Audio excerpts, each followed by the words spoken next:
The Department of Human Settlements and Urban Development announced the kickoff of its community mortgage program slated for October, which has drawn so much relief and joy from some 7,000 pre-selected beneficiaries who now have a great shot at home ownership.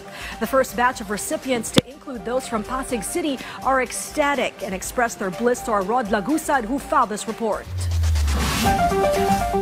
Erlinda, a mother and homemaker, is emotional as she could hardly contain her joy because after about 23 years, the land where her home stands will finally have a title in their name. Nag-uuma po kami sa galak, kumbaga parang tears of joy na matutupad na yung pangarap namin na magkakaroon kami ng sariling titulo sa lupa namin.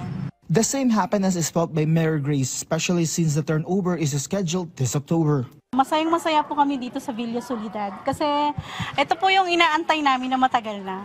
Kasi yung iba dito, matagal ng talaga residents dito. Kagaya po namin, 20 years na po kami dito. Yung iba may mas matagal pa. They are among the residents of Pasig City who are beneficiaries of the Community Mortgage Program of the Department of Human Settlements and Urban Development. According to Secretary Jose Ramon Aliling, the program will benefit around 7,000 families across 34 sites. He said the first batch of awarding will take place from October to February as part of the President's directive to speed up the distribution.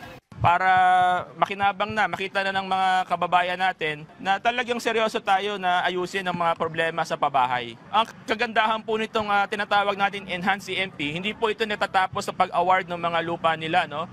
Kaya po tayo nandito ngayon, gusto natin makita o masigurado na pati utilities in place, no? Tubig, kuryente, drainage, pagagandahin po natin itong mga linalakaran dito. Such as the installation of solar-powered streetlights, improved internet connectivity, proper sanitation and security. Community-driven ito.